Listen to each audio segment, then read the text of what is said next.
Começamos, então, com o nosso básico do Espiritismo. Básico do Espiritismo, a gente tenta trazer ali alguma coisa que a gente, às vezes, ouve na casa, vê falar na casa, mas não faz ideia do que seja. E para hoje a gente trouxe uma pergunta: diversidade, mas não deu para colocar o título todo. Então, em verdade, eu quis dizer a diversidade no planeta a bem do desenvolvimento do espírito, da alma. Algumas pessoas, inclusive, eu estou devendo um estudo numa conversa fraterna ao Pedro, que é inscrito aqui no canal e é um amigo muito querido. A gente não esqueceu, Pedro. É que a gente está seguindo uma fila e aí acaba entrando um assunto mais urgente, mais imediato, aí a gente empurra um pouco para lá, aí falta um dado, falta outro quando chega a vez e aí a gente não faz. É só por isso.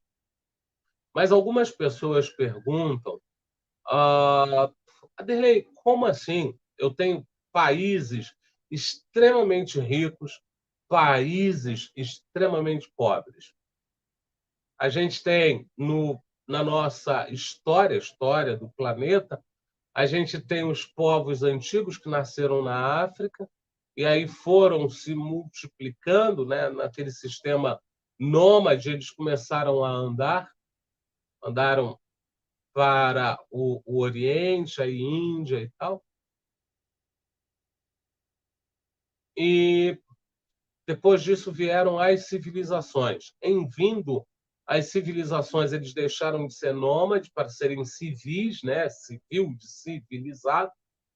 Passou-se a não fazer de tudo, então passou-se a fazer um pouco, mas fazer bastante, fazer bem feito. Então você cuida do gado, você outro cuida da lavoura, você outro cuida da energia, você outro cuida da manufatura, dos alimentos, e assim vai. Até a hora que começa a sobrar alimento para uns, faltar para outros, aí nasce o mercador, que fazia aquelas caravanas e levava. Nisso que o mercador ia a outros países pegar o que o país dele não tinha, ele tinha contato com outra cultura, tinha contato com outras ideias, outras filosofias, outras maneiras de ver. Em alguns casos ele levava e o próprio país também crescia, em outros casos ele não, ele levava a cultura dele para esse lugar. Era maneira de comer, era maneira de sentar, era maneira de conversar, era maneira de tratar o outro. A África, por conta do deserto do Saara, que era muito grande, acabou não recebendo esse levante na troca entre os países. Lembrando que a Europa foi um dos últimos países a civilizar-se por conta dos bárbaros, e aí não era nem nômade, nem civilizado, era chamado de povos, né? Então, os bárbaros conseguiram segurar um pouco essa questão da, da, da elevação, até que cederam por conta dos romanos. E aí o mundo começou a ser mundo. Vindo aí, fazendo um pulo enorme, a gente está falando de 12 mil anos atrás, 5 mil anos atrás, dando um salto enorme. Hoje a gente tem a internet que faz praticamente o mundo ser um só. Os povos, as civilizações serem uma só. Mas ainda temos, e aí vamos lá para a diversidade no planeta bem do desenvolvimento, mas a gente ainda tem países, inclusive na África, que são subdesenvolvidos, mas a gente ainda tem países que são politeístas, acreditam em mais de um Deus. Temos países que ainda fazem uma interpretação das escrituras de Moisés e dos antigos que vieram de uma maneira muito ao pé da letra. Como é que pode isso? Entendo internet, entendo tudo. E aí o que a gente faz para responder é recorrer ao livro Roteiro, do Emmanuel, trazido, obviamente, pelo querido Chico. O livro Roteiro, do Emmanuel, ele tem vários capítulos explicando exatamente essas questões da humanidade.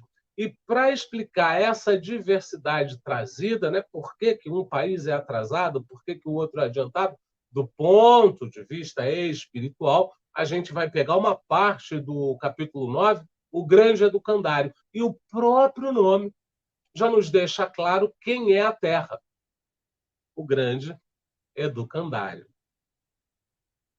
Eu pulei o comecinho do capítulo, era mais embasamento e explicação, e fui direto no ponto que nos interessava, fui até um pouco antes dele. Assim é que, sob a iluminada supervisão das inteligências divinas, cada povo, no passado ou no presente, constitui uma seção preparatória da humanidade, à frente do porvir. Então, cada povo, cada nação, ela vai preparar aquele espírito para o futuro, para o que o aguarda no seu processo evolutivo. Ontem aprendíamos a ciência no Egito, a espiritualidade na Índia, o comércio na Fenícia, a revelação em Jerusalém, o direito em Roma e filosofia na Grécia. E aí a gente tem a feliz apresentação de que, se eu estou num estágio que eu preciso desenvolver a ciência, eu vou reencarnar no Egito, lá atrás. Eu ainda precisava entender o que era espiritualidade, eu ia reencarnar na Índia. Eu não sabia nada de comércio, eu ia reencarnar na Fenícia. Eu precisava, então, trabalhar em mim, já que eu tinha outras coisas, eu precisava trabalhar essa questão de revelações, essa questão do divino. Eu iria reencarnar em Jerusalém, mas eu ainda não sabia o que era direito. Eu reencarnaria em Roma e, para estudar filosofia, eu reencarnaria na Grécia. Então, veja o seguinte: sou descendente de europeu. Como? Sou descendente direto de africano. Como? Não, não tem como. Porque para cada passo do meu saber, é como se eu tivesse que mudar de escola. Então, eu quero estudar matemática, eu vou para o MIB. Então, matemática, eu vou lá para o MIB, aqui no Rio de Janeiro, eu tenho Instituto de Matemática Aplicada, um negócio assim. E aí eu vou ter que sair de uma escola comum e vou ter que ir para uma escola específica. Assim se dá. Assim funciona. Hoje, adquirimos educação na Inglaterra, a arte na Itália, a paciência na China, a técnica industrial na Alemanha, o respeito à liberdade na Suíça e a renovação espiritual nas Américas. Só que hoje a gente já tem uma coisa muito interessante.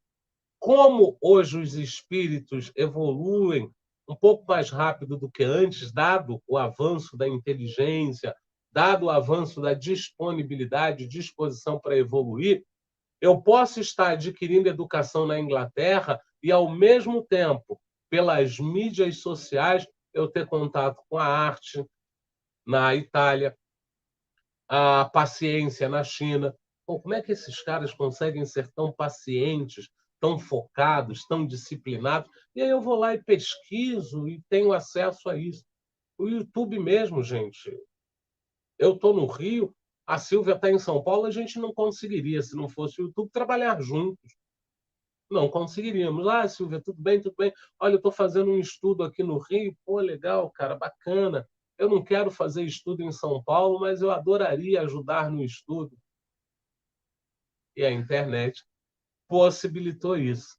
Então, é por isso que a gente vê essas diversidades, para possibilitar que a gente consiga. Ele fala um pouco mais. Cada nação possui tarefa específica no aprimoramento do mundo.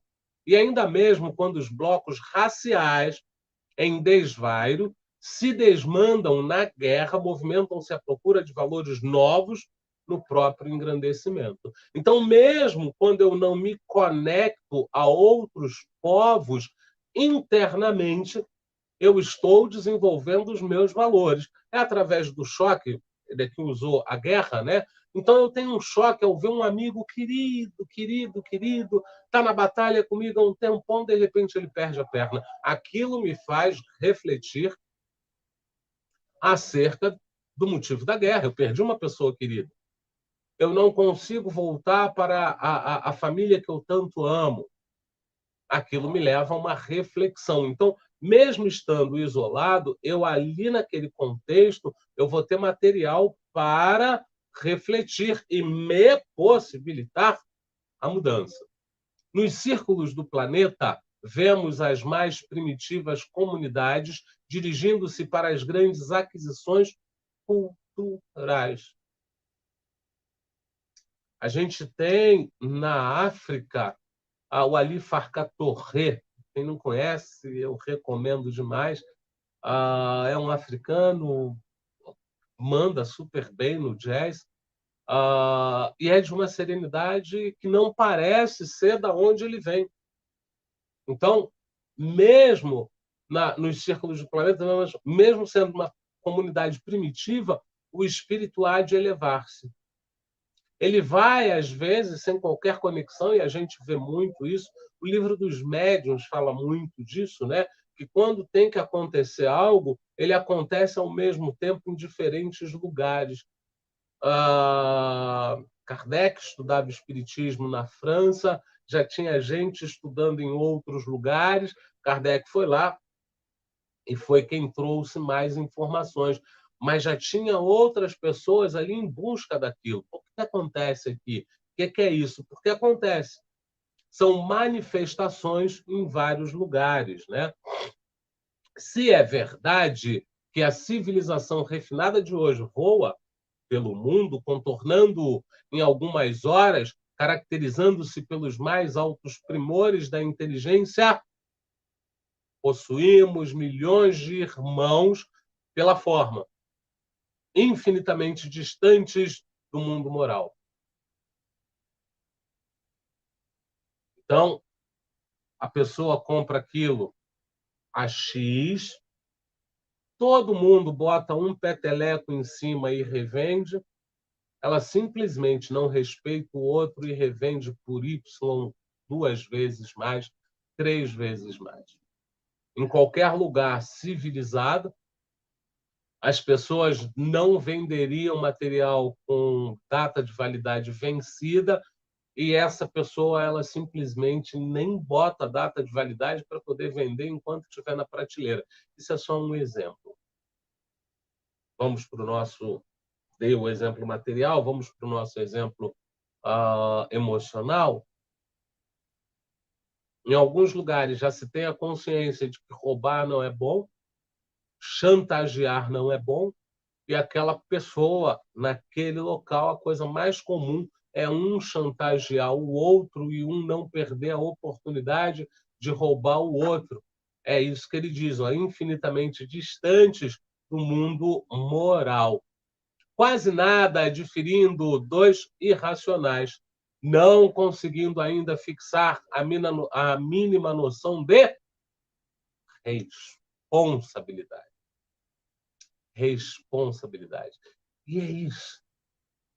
Agora, quando eu olho um país decadente ou que não conseguiu nem se elevar, porque decadente ele subiu e está descendo. Aquele que nem conseguiu se elevar, eu já vou entender que os espíritos que nascem ali, eles nascem para ter a oportunidade de melhorar. Aderley, e os espíritos mais evoluídos, eles vão a esse lugar? Com certeza. A gente lá no começo falou justamente isso, que é sob a supervisão dos mais evoluídos. E vez e outra vai um missionário para dar um empurrão, para aquilo poder, de fato, mudar. A Mari traz para a gente muito interessante, Deus é demais. Quando o homem tiver consciência de tudo isso, o mundo será melhor. Pois é, Mari. A gente, quando tem contato com esse tipo de informação que não é privada, ela nos traz um alento muito grande para o coração. Ela nos traz assim porque eu gosto de ajudar os irmãos da África. Eu rezo pelos irmãos que estão em guerra. Mas com essa informação fica mais difícil de eu entender e a minha dor acaba sendo maior. Quando eu tenho essa informação, eu rezo pelo irmão que está em guerra, eu rezo pelo irmão que passa fome na África, no Brasil ou em qualquer outro país, mas eu tenho entendimento de que aquela condição é a melhor condição para que ele evolua. Esse livro roteiro, ele é um livro maravilhoso nesse sentido. Não é de difícil leitura, porque muita gente evita o Emmanuel, porque ele fala mais rebuscado, né? Mas ele não é de difícil leitura, são capítulos curtos, então dá para você, numa sentada, ler numa perna de ônibus, ler numa perna de trem, ler no almoço do trabalho, ler na hora do que você está preparando ali a sua comida, você consegue ler um capítulo. E traz um esclarecimento maravilhoso. A tua mente faz isso, ó. Plaft! Ela abre. Porque você olha e diz: ei, eu entendi. Eu agora entendo. Olha que bom, eu consegui entender. Vou rezar mais, mas vou sofrer menos. Porque a gente sofre com a dor do outro. Sofre muito, porque a gente quer tirar a dor do outro, está correto. Só que quando eu sei que nada acontece sem que seja para a elevação de alguém, eu oro, eu sinto a dor, mas com mais serenidade, com mais tranquilidade. Sou eu que pego meu filho, pego minha filha, pego meu marido, pego minha esposa, pego minha mãe, pego minha avó, vou levar para tomar vacina, dói pra caramba. Vou levar para uma cirurgia, dias e dias com dor intensa. Mas eu sei que aquilo ali vai melhorar. Aquilo ali é para melhorar a todos. Então eu levo. Ó, vamos tomar vacina, cara. Vamos tomar vacina, vamos tomar vacina. Mãezinha, faca, faca, faca, faca. Vamos entrar na faca, vamos entrar na faca. Entendeu? Então é essa a analogia que traz, né? É isso. Lembrando que a gente usou o Pentateuco sempre como base, usamos o livro O Roteiro, capítulo 9, o Grande Educandário, para então trabalhar um pouco a questão da diversidade humana diante da possibilidade de crescimento. Esse foi o nosso básico do Espiritismo.